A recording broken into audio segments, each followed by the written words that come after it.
और धनिया को थोड़ा सा हल्का सा हम ड्राई रोस्ट करेंगे। 1 चमचा ऑयल में हम 1 चम्मच घी का डाल रहे हैं। साथ ही डाल देते हैं 2-3 तेजपात के पत्ते, जायफल और 2 लौंग।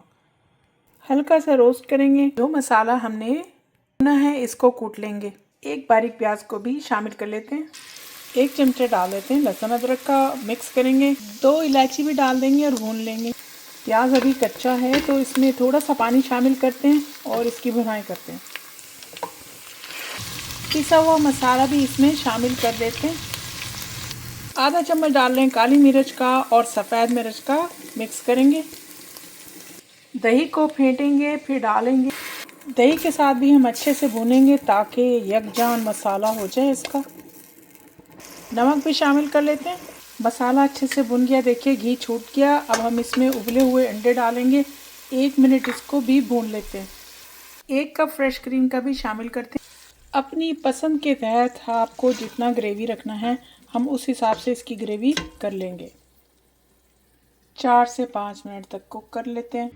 हो गई हमारी तैयार वाइट अंडा कढ़ाई। एंजॉय।